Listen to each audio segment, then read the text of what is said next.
जब इस क्यूबा को चारों तरफ से, जो कि एक आइलैंड के रूप में है, 3 महीने से अमेरिकी सेनाओं ने घेर रखा है। ऐसे में ईरान के बाद क्यूबा तक पहुंचने की इस पूरी कहानी में अमेरिका क्या करने जा रहा है, और क्यूबा रूस के मित्र के रूप में जाना जाता है। ऐसे में क्या रशिया क्यूबा की मदद के लिए आगे आएगा? आपको यहां पर स्थिति दिखाऊं तो इसको समझने के लिए ऐसे समझिए कि ट्रंप ने एक एग्जीक्यूटिव ऑर्डर साइन किया 29 जनवरी को और कहा कि कोई भी देश क्यूबा को ऑयल सप्लाई नहीं करेगा। यह वो आदेश है, और उसके बाद से क्यूबा के अंदर लगातार महंगाई आसमान छूने लगी। मैक्सिको की ऑयल सप्लाई बंद हो गई। क्यूबा को जो भी तेल पहुंच रहा था दाएं बाएं किसी देश से, उसे रास्ते में ही रोक दिया गया।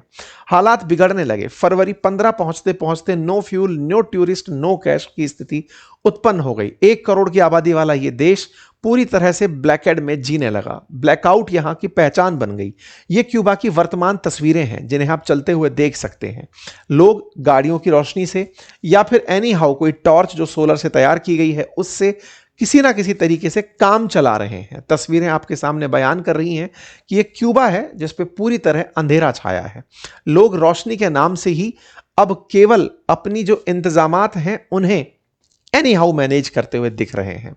फ्रिज में रखा खाना खराब हो जा रहा है, ऐसी रिपोर्ट्स निकल कर आ रही हैं। 29 घंटे लगातार ब्लैकआउट रह रहा है।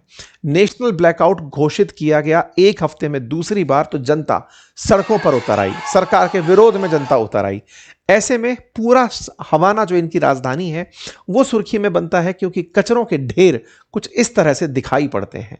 एक अच्छा खासा शहर कचरों की जगह बन चुका है। हालात इतने खराब हैं कि जो ट्रक कचरा उठाने आते थे उनके लिए भी डीजल उपलब्ध नहीं है।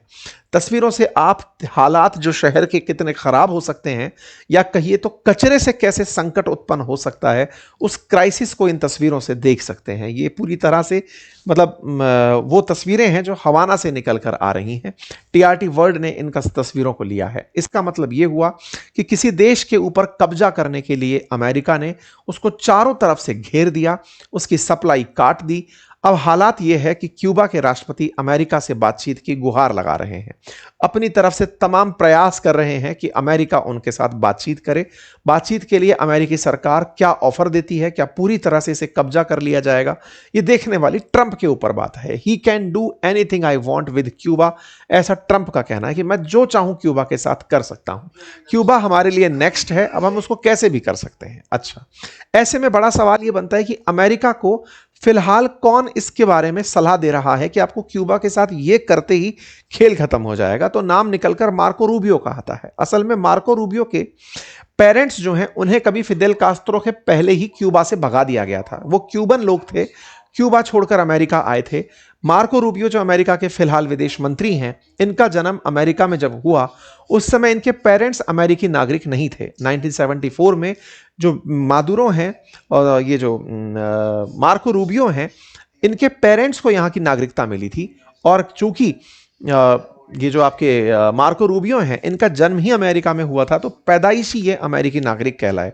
विस्थापितों के रूप में आए हुए मार्को रूबियो के परिवारजन और मार्को रूबियो क्यूबा के बारे में बहुत नफरत रखते हैं, और उनकी नफरत का परिणाम है कि वो चाहते हैं कि क्यूबा में सत्ता परिवर्तन हो, और जिस तरह से हमें वहां से निकाला गया वहां पे सत्ता बदलकर वापस से वहां पर सब कुछ सामान्य किया जाए। ये बिल्कुल वैसे ही है जैसे कभी बुली हुए एलन मस्क साउथ अफ्रीका से अमेरिका पहुंचे और फिर साउथ अफ्रीका से बदला लेने के लिए ट्रंप का यूज किया। वैसे ही अब क्यूबा के लिए मार्को रूबियो ट्रंप का इस्तेमाल कर रहे हैं। ट्रंप से जब ये सवाल पूछे गए तो उन्होंने कहा हाँ हो सकता है, इसमें मुझे कोई ऐतराज नहीं है। तो कुल मिलाकर मार्को रूबियो की ये बनी हुई स्ट्रेटजी है जिसका हाल क्यूबा को इतना बुरी तरह देखने को मिल रहा है।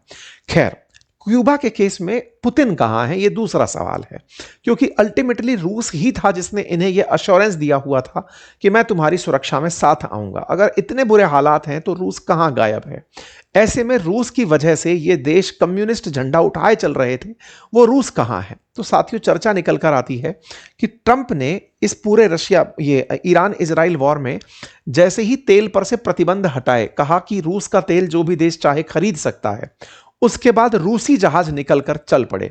और रशियन एम्बेसी की तरफ से निकले हुए यह सूचना बताती है कि 2 रूसी जहाज क्यूबा के लिए निकले। चूंकि पूरी तरह ब्लॉकेड किया हुआ था अमेरिकी सेना ने, लेकिन रूस अब जहाज भेज रहा था क्योंकि अमेरिका कह चुका था, तो वो जहाज फिलहाल यहां पहुंच गए हैं, ऐसी खबर निकलकर आती है। तो क्यूबा को तेल भेजना पहले प्रोहिबिटेड था, लेकिन बाद में रशियन ऑयल टैंकर्स 30 मार्च को यहां पहुंच गए, ऐसी जानकारी बाहर निकल कर आई। जब ट्रंप से यह सवाल पूछा गया तो उन्होंने कहा कि हां, जो भी हेल्प करना चाहें, पुतिन जिसकी भी हेल्प करना चाहें कर सकते हैं। एक प्रकार से इन लोगों ने, यानी अमेरिका ने, अब रूस को भी अपनी मर्जी के हिसाब से चलने वाला बना दिया है। स्ट्रेट ऑफ हॉर्मुज पर कब्जा होने के बाद ट्रंप लगातार चाह रहे थे कि ये स्थिति में रूस का इस्तेमाल कर ले जाएंगे ताकि अमेरिका पर प्रेशर ना हो। ट्रंप करने में कामयाब हुए, रूस का तेल बिकना शुरू हुआ, रूस को एज एन स्टेपनी यूज कर लिया गया।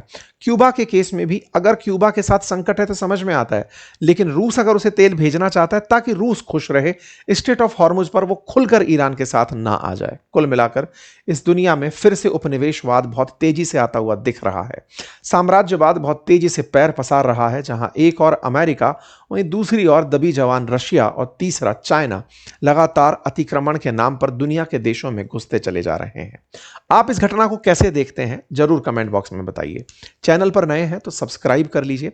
फिलहाल के लिए इतना ही। और हां, यदि आप चाहते हैं कि आप भी अपने लिए वेबसाइट बनाना सीखें, तो फ्री वेबसाइट इस रविवार को हमारे वेबिनार में सिखाई जा रही है। लिंक कमेंट बॉक्स में पिन किया हुआ है, जाकर आप उसे देख सकते हैं। धन्यवाद।